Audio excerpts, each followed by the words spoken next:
This is where Samuel and Susanna Wesley used to live in Epworth, England. Most of us have heard the story of how this place burned down in, I think it was 1709, and John Wesley was only a 5-year-old boy at the time. Now, he had 4 or 5 sisters older than him, and his brother Samuel was 12 years older. His father, Samuel, was the rector in town at St. Andrew's, not far from here. But he was very unpopular with the people because of some decisions he had made, some things he had done. And so there was a lot of animosity toward him, and some people believe that the rectory was set on fire by some of his angry parishioners. But one night in 1709, the place was caught on fire, and Samuel and Susanna were able to get out. The maid helped get the children out. And the only one that hadn't woke up, because he was in the attic and was still asleep, was young John, who was 5 or 6 years of age. And the neighbors were coming in to help, even though Samuel wasn't very popular in the community. But they did come to help, and the Wesley family was out here in the yard somewhere, and they were very distressed because it looked like that John was going to die. And Samuel tried to go in a couple times, but the stairwell going upstairs was all ablaze. But while they were standing here, they looked up and they saw in the attic window John's face.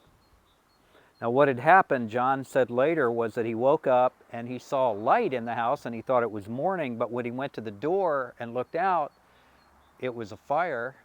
And he came back into the room because he couldn't get down the stairs, and he climbed up on a trunk of some sort and looked out the window. And that's when one neighbor here stood on the shoulders of some other men, or they helped get him up to a certain point where they were able to pull him out of the window. Just seconds later, just a little bit later, the roof caved in and the house collapsed. But John Wesley was, as he was later called, a brand plucked from the burning. Just a few more seconds of, and we don't know exactly how long, but they said it was almost immediate after they pulled him out of the window,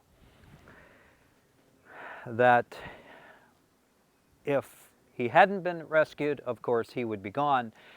And so a lot of what we call Methodism today, the heritage of the Wesleyan Methodists, perhaps would have never happened had it not been for that rescue right here. But that's not the only time that John Wesley's existence was threatened. 6 years before the fire here, Samuel and Susanna had quite a dispute that developed between them. One night, Samuel was leading in family devotions. John and Charles and one of the younger sisters or two weren't here yet. They hadn't been born. Samuel, the son, and 4 daughters or so were here. And Samuel the father, was leading them in devotions one evening. And he prayed for the King of England. And he noticed that his wife did not say amen to his prayer. So he pulled her into his study, and he said, Suki, that was her nickname, he said, Suki, why didn't you say amen to my prayer for the king? Well, what had happened is 13 years before, the king that particular king had, she believed, usurped the kingship away from the man that she believed was rightfully the king, or should have been the king. And so he didn't know, but all those years, those 13 years, his wife didn't really accept who the King of England was. And so that night, because she wouldn't say amen, he was very upset about it. And so they had quite a political disagreement and argument that night. And Samuel was so angry that she said in her journal later that he fell down on his knees and implored God to put a curse on him and all his posterity if he ever touched her or came to her bed again. John Wesley in his journal said that his father said, if we are going to have two kings, we're going to have two beds. So Samuel left home, went to London. He was there maybe 6 months and decided to become a chaplain in the Navy, and came back here for what he thought would be a couple days, and he would finish up some business here. And he did that, and then he headed back toward London. But on his way out of town, he actually ran into another rector or pastor, and he told the guy, or that guy told him, Samuel, you need to go back and make things right and try to patch things up with your wife. You shouldn't be leaving your family. Apparently he shamed him a bit for what he was doing, and Samuel decided to come back. And he came back here, and he was here for a little time, and while he was here, guess what? There was a fire.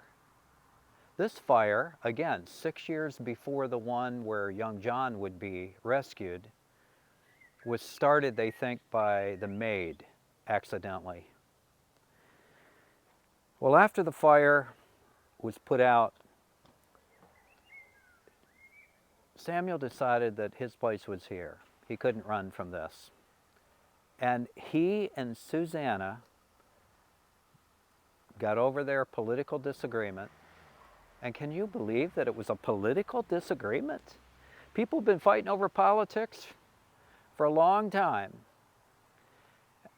And they buried the hatchet, and 1 year later, a young boy came into their life. His name was John. John Wesley was born 1 year after Samuel and Susanna decided to put their differences behind them.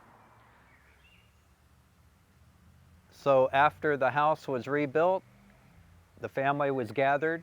They had been put in various places until they were able to get the house back. And here's where they lived. Here's eventually where Samuel died. And before he died, interestingly, he told Charles, and I believe John was there as well, that when I'm gone, there will be a spiritual move of God that will sweep across this nation. And of course, that's exactly what happened. And his sons were as instrumental as anyone in making that happen.